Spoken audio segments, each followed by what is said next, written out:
chạy luôn rồi, sao chạy dính cỏ rồi, dính cọt cái gì? Đụng kìa. Ui. Rồi ơi, rồi chạy trời, rồi ơi trời. Chết luôn rồi, rồi lội vô trong luôn rồi kìa. Ôi trời, ta đang mở mà ông đi ngang ở đây kịp luôn. Kéo lên.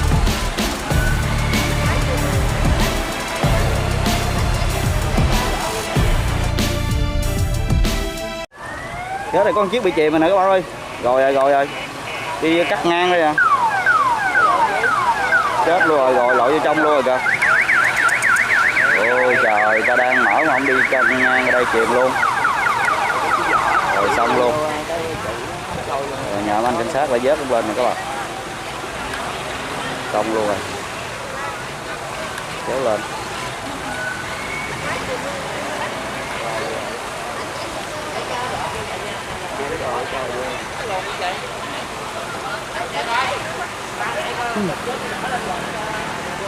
Nãy mình mới bấm máy không kịp các bạn. Đây cái quay là cái vỏ bằng xe này từ trong nãm đập ra các bạn. Nó lật ngang ở đây luôn nè. Nước chảy khá là xiết nha. Rồi người ta đâm nữa.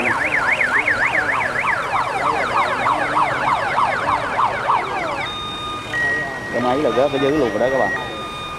Rồi cái sạp nó trôi luôn rồi đó. Cái miếng dán ở trên là cái chiếc vỏ này các bạn.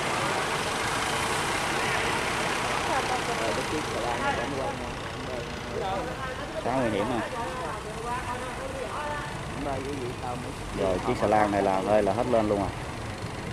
Căng cái này sao lên nổi.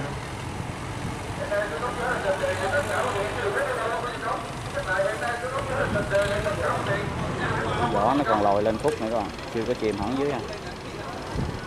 Giờ sao kéo lên. Nhờ tàu kéo là kéo lên quá.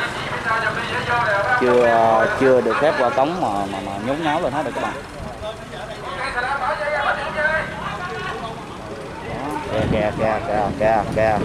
Kìa hai banh vỏ ra luôn. Hai banh vỏ ra luôn quá. Rồi.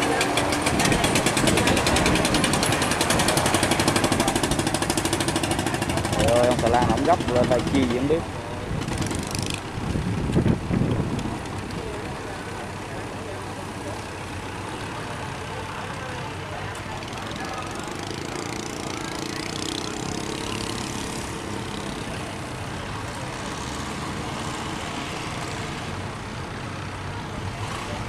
Này trụ vỏ xuống nè. Rồi chạy rồi các bạn ơi.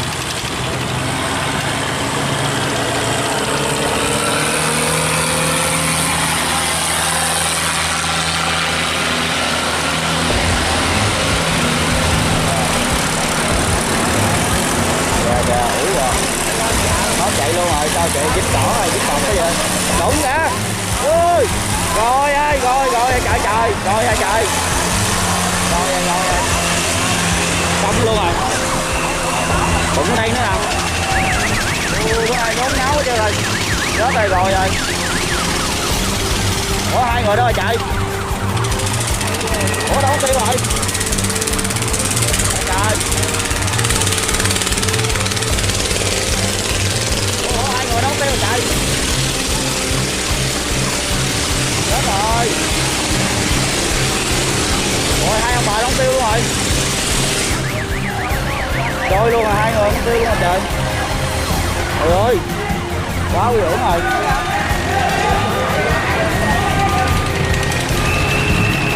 Cái gì vậy?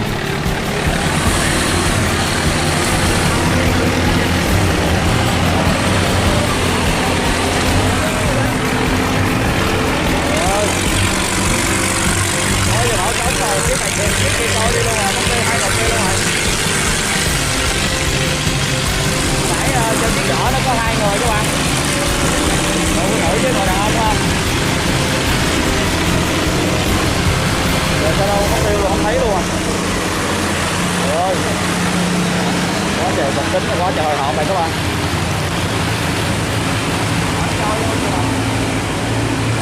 Vỏ trôi túi đằng kia luôn rồi.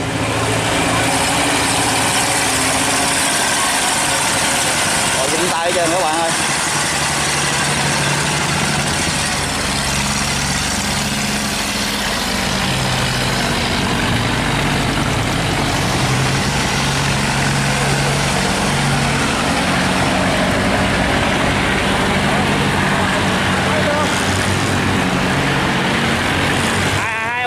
phiêu luôn rồi.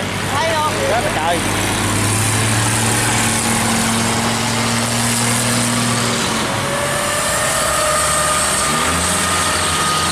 Vỏ trôi lên xuống đằng kia luôn rồi các bạn. Sập nuôi sập gì hết trơn rồi. Chắc là do bị dính bọc dính cỏ gì á. Bây giờ hai ông bà đó mất tiêu không thấy luôn.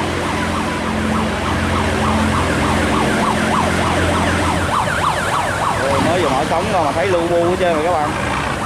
Rồi chiếc này bị kẹt vô đây nữa rồi nè. Trời ơi. Chiếc này bị kẹt vô đây luôn rồi. Rồi bấm chiếc giùm hết trơn luôn.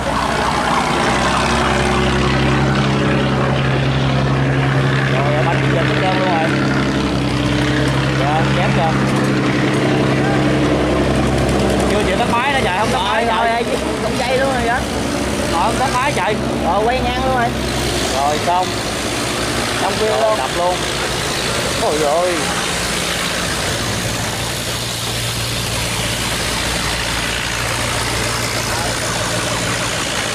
Xong luôn.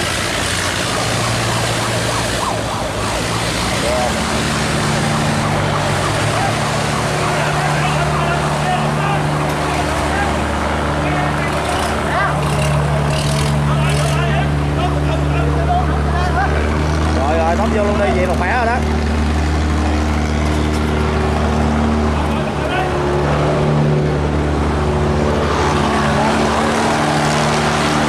Xà lan nó hút mũi qua rồi các bạn.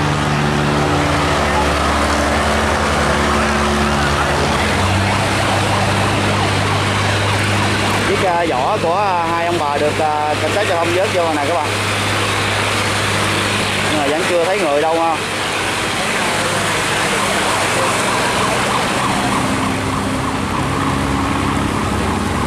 Lúc này thì xà lan với tàu thuyền rồi chạy lên rất là đông nha. Tại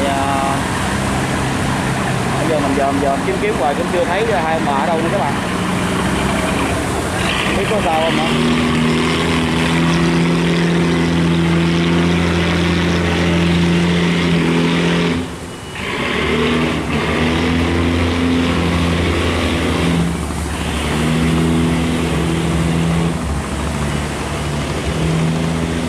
Ôi, đúng hồi hộp thiệt các bạn.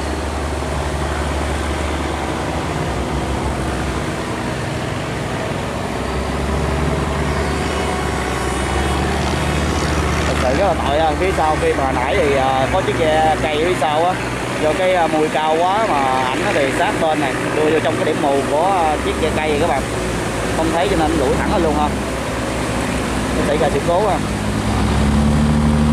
Hồi đó chiếc vỏ lãi thì chắc phải đợi đóng cống mới lấy lên được các bạn, đóng cống nước cơn chảy mới lấy lên được ha, nước chảy hoài là cứ nằm đó hoài luôn các bạn.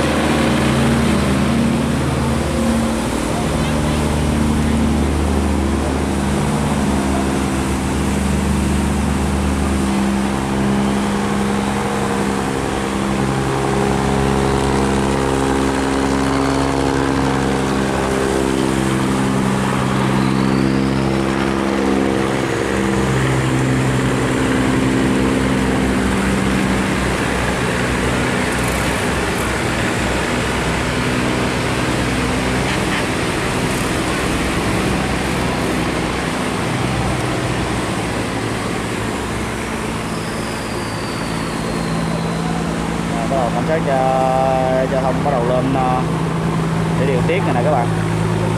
Tuy là có công an cảnh sát nhưng mà không thể ngăn cản được mấy anh tàu thuyền nè.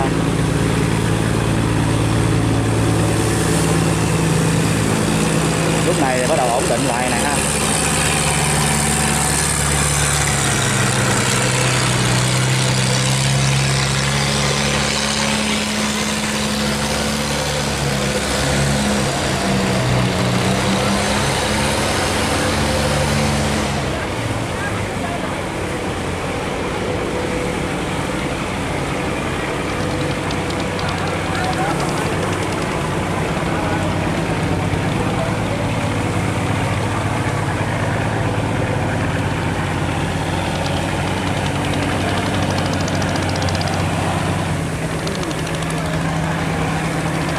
Dưới này rất là đông người ta xuống xem nè các bạn. Phía bên kia cũng vậy nữa kìa. Phía trong nó cũng có một số em nhỏ đi học về cũng yếu kỳ đến đây xem không. Rất là đông các bạn. Trên cầu lúc này thì nắng quá cho nên tôi hết người lên ha. Tàu cá 5 ngàn nữa kìa các bạn.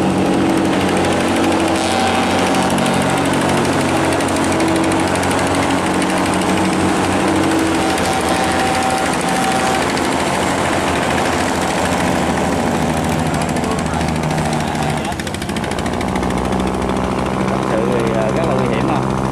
Đây cái chiếc tàu cá nhỏ này biết có lên nổi hay không đây? Chạy mà xịt khói dữ rồi.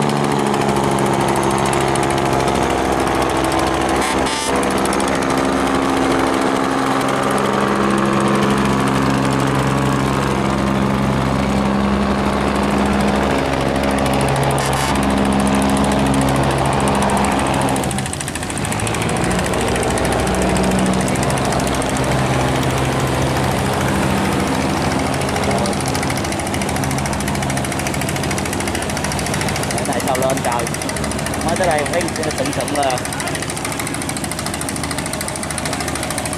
đó, xà lan dưới lên nữa kìa.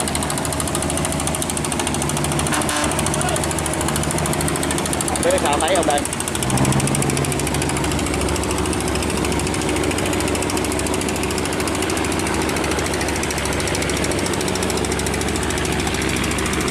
Này là đê nè, mấy đê 8 đê 9 chứ các bạn.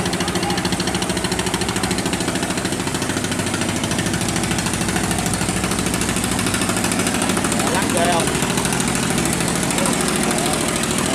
Nó lên quá trời luôn. Dọn cũng quán hết trơn rồi. Dọn cũng hết trơn các bạn. Không lên đi.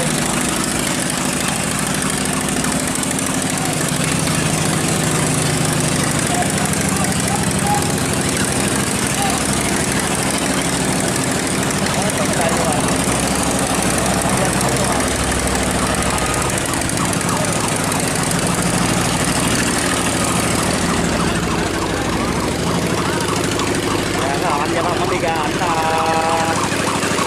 đưa chiếc tơ cộng đây nha các bạn. Rồi lên nó nổi luôn rồi.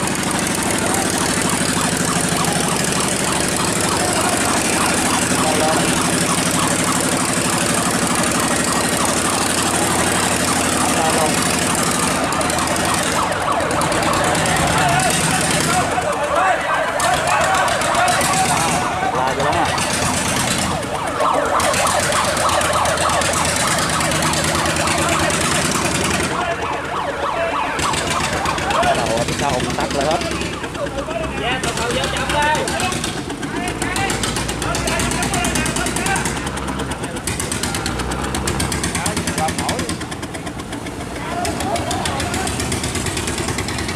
Cái mấy đề này yếu quá lên không nổi. Rồi hút của bển luôn kìa. Kìa kìa. Rồi hút của bển luôn, bị hút bển luôn kìa. Không sao. Trời ơi trời, hên quá.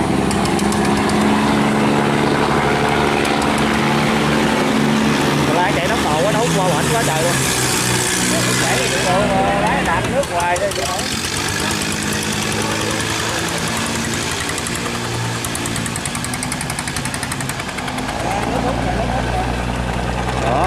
Nữa. Trời ơi chiếc này. Rồi quay mũi vô.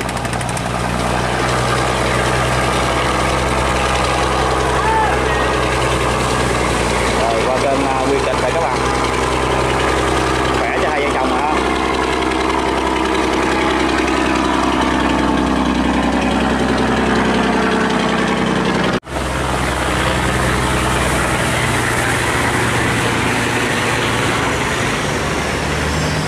Chiếc xà lan này tầm khoảng 100 đến 100 ngoài tấn rồi. Nên cái này nó nhỏ mà.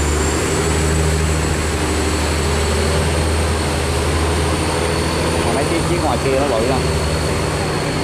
Đây chiếc cút ngoài luôn. Đây còn nhiều lắm các bạn.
lãi này anh cũng ẩu ghê ha, trong lũi ra nước chảy quá đọt ngang cái chìm luôn, chìm trong tích tắc mình quay không kịp luôn các bạn. Chỉ thấy là nhìn thôi chứ chưa bấm máy quay nữa là anh đã chìm rồi ha. Thiệt hại về tài sản chứ không thiệt hại về người đó các bạn. Còn hai vợ chồng khi nãy thì mình không biết là bây giờ có may mắn được cứu vớt ra chưa nữa, mình chưa thấy hai chồng đâu hết đó các bạn.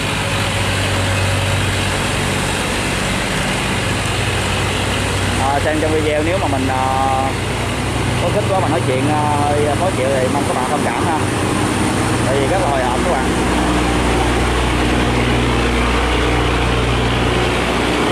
Rồi đến được mấy chiếc xà lan với vỏ cây, ghe cây chứ không còn là vỏ lãi nữa các bạn. Đây có em gái cũng cầm điện thoại để livestream ha.